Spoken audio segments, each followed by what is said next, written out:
Assalamualaikum warahmatullahi wabarakatuh.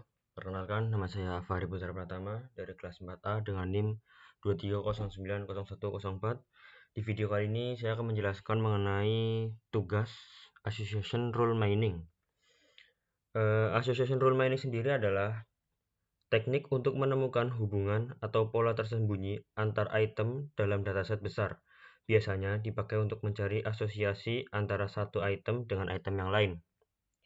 Dalam praktek kali ini, saya menggunakan dua algoritma yaitu a priori dan FP-Grow. A priori sendiri adalah algoritma data mining yang digunakan untuk menemukan pola frekuen item sets dan menghasilkan association rule berdasarkan prinsip bahwa semua subset dari item set yang sering muncul juga harus sering muncul. Intinya dari algoritma a priori ini tersendiri adalah cari kombinasi item yang sering terjadi dengan pendekatan bertahap dari satu item, 2 item, 3 item, dan seterusnya. Kemudian algoritma yang kedua ada FP-Grow. FP-Grow adalah algoritma data mining yang digunakan untuk menemukan pola frekuen item sets secara efisien tanpa perlu eksplisit menghasilkan semua kombinasi kandidat. Algoritma ini membangun struktur data FP3 untuk langsung menangkap frekuensi pola dan mempercepat pencarian aturan asosiasi. Inti dari FP-Grow ini seperti buat pohon dari data supaya bisa cepat menemukan pola tanpa menghitung kombinasi satu persatu.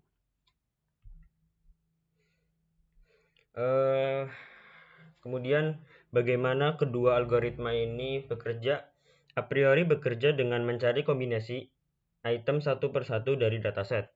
Dia mulai dari item tunggal, lalu gabung menjadi pasangan, 3 item, 4 item, dan seterusnya. Setiap kali menggabungkan item, a priori menghitung beberapa sering kombinasi itu muncul. Kalau kombinasi itu cukup sering, baru dilanjutkan. Kalau tidak, kombinasi itu dibuang. Dari kumpulan item yang sering muncul ini, a priori membuat aturan untuk mencari hubungan antar item. Kemudian cara kerja FP-Grow dengan membuat pohon dari transaksi yang ada. Semua transaksi disusun dalam bentuk pohon, sehingga pola-pola yang sering muncul bisa langsung terlihat tanpa perlu mencari kombinasi satu persatu. Dari pohon ini, FP-Grow bisa menemukan pola item yang sering terjadi bersama jauh lebih cepat. Setelah pola ini ditemukan, baru dibentuk aturan asosiasi. Berikut kode yang sudah saya buat. Yang pertama ada mount Google Drive, itu digunakan untuk menghubungkan Google Colab dengan Google Drive supaya file-file di Drive bisa dibuka, disimpan, atau dipakai langsung dari Colab. Kemudian ada import library, load dataset, dan cek isi datanya dengan df dataframe.hit. Kode ini digunakan untuk mengimpor library, membaca dataset CSV dari Google Drive, lalu menampilkan contoh data dari dataset. Kemudian ada kode untuk mengambil kolom layanan, lalu konversi ke list of list, kemudian encode transaksi ke format binary. Kode ini mengubah data transaksi pelanggan menjadi format tabel binary yang siap untuk diproses lebih lanjut dengan algoritma seperti a priori dan FP-Grow. Selanjutnya ada kode a priori algoritma sendiri dengan start a priori sama dengan time dan seterusnya. Kode ini menjalankan algoritma a priori untuk mencari item set dan aturan asosiasi, lalu mengukur waktu prosesnya. Selanjutnya ada FP-Grow algoritma, sama seperti a priori algoritma.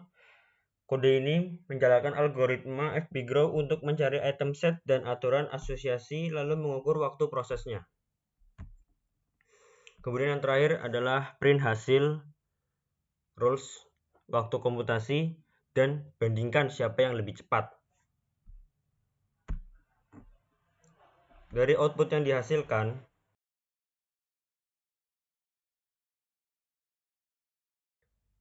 kode ini menampilkan aturan asosiasi hasil a priori dan fpgrow, mengukur waktu komputasinya, lalu menyimpulkan algoritma mana yang lebih cepat.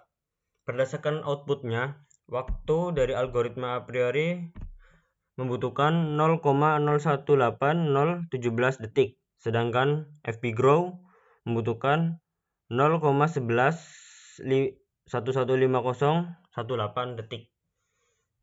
Dari hasil tersebut, dapat kita simpulkan bahwa algoritma yang tercepat adalah algoritma a priori. Mungkin sekian video kali ini. Mohon maaf bila ada kekurangan. Wassalamualaikum warahmatullahi wabarakatuh.